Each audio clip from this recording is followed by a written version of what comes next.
जनाबे वाला इख्तलाफात अपनी जगह पर, लेकिन कुछ मामलात ऐसे होते हैं जो कि सियासत से बालातर होते हैं, रियासती मामलात होते हैं और उसमें सियासत का दूर दूर तक अमल दखल नहीं होना चाहिए। होता नहीं है, मैं ये नहीं कह रहा, लेकिन नहीं होना चाहिए। मैं इसकी बड़ी अच्छी सी मिसाल आपको दूं। पाकिस्तान और भारत के दरमियान अगर मैच होगा ना, आपके इख्तलाफात आपस में कितने ही क्यों ना हो, आपके उन लोगों से इख्तलाफात क्यों ना हो जो 11 रुकनी टीम वहां पर खेल रही हो, लेकिन आप यकजान होके उन 11 खिलाड़ियों को सपोर्ट करेंगे, उनके पीछे खड़े होंगे, वो चाहे खेलें हारे जीते, लेकिन आप उनको भरपूर तरीके से सपोर्ट करेंगे।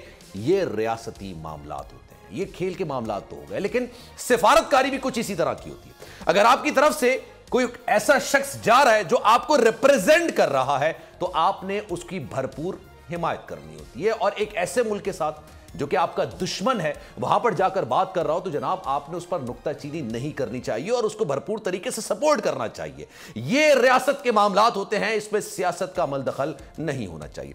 बिलावल भुट्टो जरदारी साहब वज़ार ख़ारिजा की हैसियत से शंघाई ताउन तंजीम इजलास के लिए गोवा गए और उन्होंने भरपूर तरीके से पाकिस्तान का मौक़िफ़ रखा। कुछ लोगों की नजर में वो मौक़िफ़ जनाब कमजोर था, लेकिन ज्यादातर लोगों की नजर में वो मौक़िफ़ बड़ा सख्त तरीन था और बड़े अच्छे तरीके से उन्होंने वहां पर मौक़िफ़ रखा। भारत के अंदर हिंदुत्व, भारत के अंदर आरएसएस की गुंडागर्दी, भारत के अंदर मोदी सरकार की रियासती दहशतगर्दी को उजागर किया और पूरी दुनिया के सामने उजागर किया।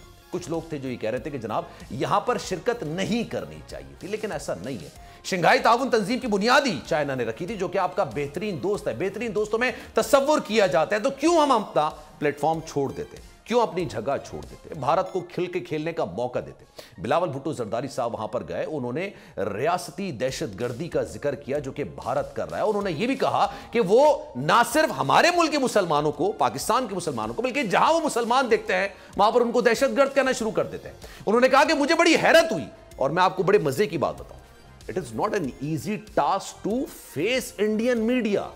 इंडियन मीडिया को फेस करना आसान काम नहीं होता, क्योंकि वो प्रोपेगेंडा कर रहे होते हैं, शुरू से आखिर तक सिर्फ और सिर्फ प्रोपेगेंडा करते हैं और सवालात इस तरह के करते हैं कि जनाब आपको खुल के खेलने का मौका नहीं मिलता। लेकिन बिलावल भुट्टो जरदारी ने बड़े अच्छे तरीके से तमाम मीडिया को फेस किया, बाकायदा इंटरव्यूज दिए और उन्होंने पाकिस्तान का मौके बड़े दिलकश तरीके से रखा। जयशंकर जो कि उनके वजीर खारजा है, गालिबन 30 से 35 साल उनकी सर्विस को हो चुके हैं। बिलावल भुट्टो जरदारी साहब उस वक्त पैदा नहीं हुए होंगे जब जयशंकर ने अपनी सर्विसेज का आगाज किया था।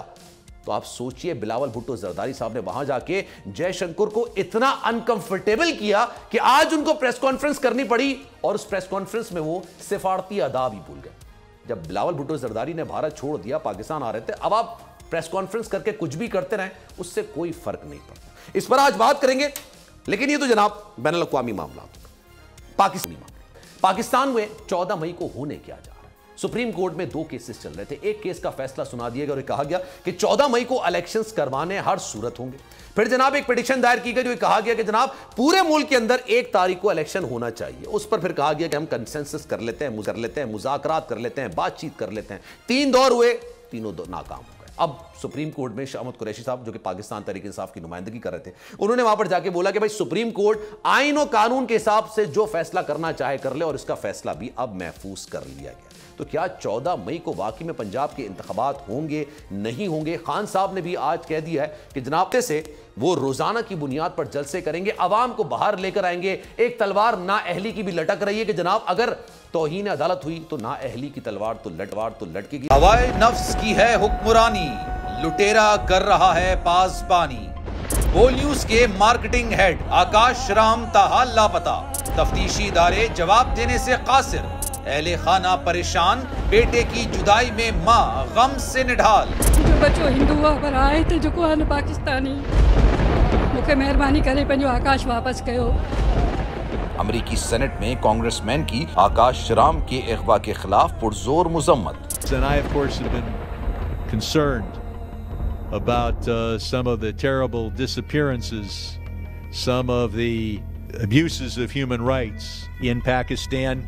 यूनाइटेड नेशन ने भी आकाश राम की बाजियाबी के लिए मौसर इकदामात उठाने का इंदिया दे दिया। आलमी सहाफती तंजीम और इंसानी हुकूक की आलमी तंजीमों की भी आकाश राम के अगवा की मुजम्मत। उफ क्या जुल्म है, बोल इंसाफ का मुंतजिर। सब्सक्राइब करें और बेल दबाएं ताकि कोई खबर रह न जाए।